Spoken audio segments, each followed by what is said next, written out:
don't disappoint too much because I'm not singing today. This story was written by Hugo Storm. I have no idea who he is or when he was written.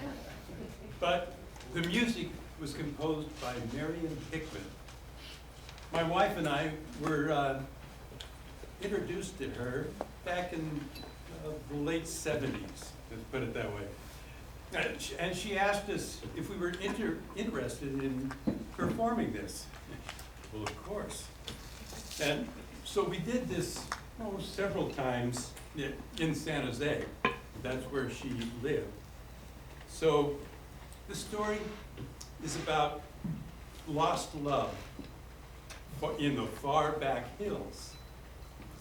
The characters are very endearing. I love them. And I hope you do too.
Was indignant. There's nothing went wrong with my spirit. It's my game left leg that sets in and pester me about this time every year. Never did get all them buckshot grubbed out. And you never did rightly tell me how you got 'em in. Honest confession, they're mighty soothing to the soul. You sound like a Jesuit. Try a chaw of this here new tobacco twist and set a spell by the fire whilst I ease your curiosity.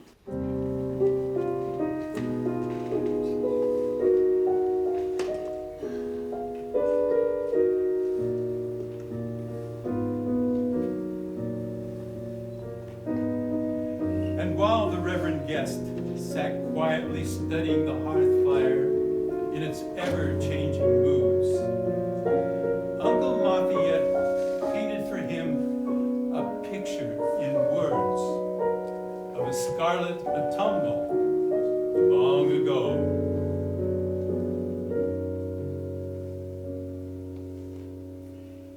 It were in October that I first seen Emily.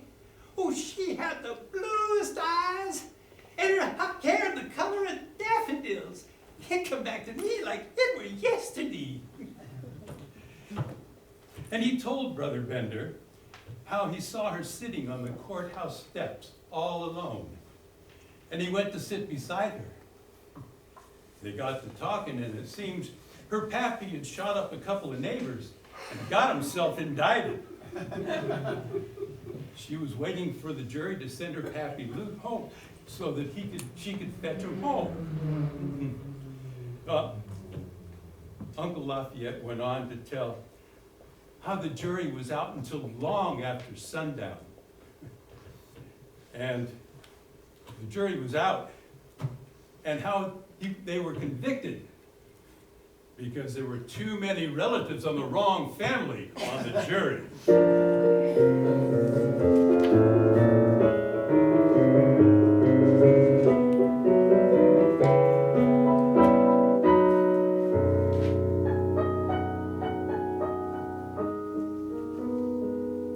And then he told of taking Emily home to the far back hills, and how it took them several days to travel there,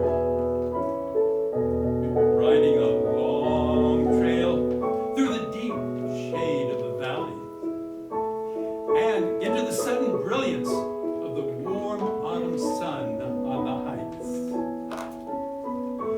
The sunlight glistened on the fluttering yellow leaves against the sky as blue as Emily's eyes.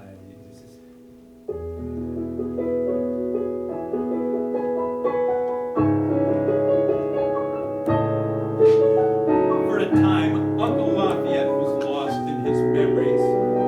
They drove him across a bridge of sighs while the wind came down the chimney, blowing sparks in the embers and leaving ashes in his eyes.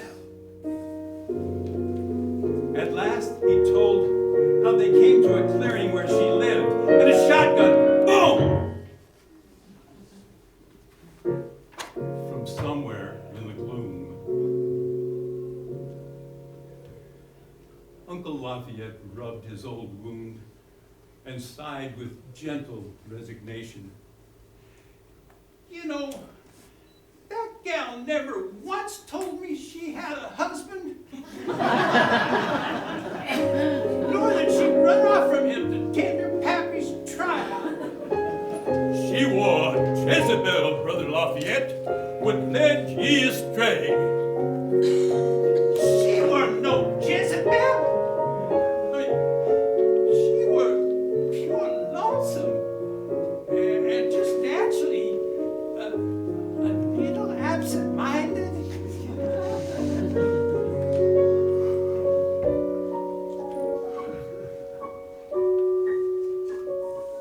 Whatever happened to Emily?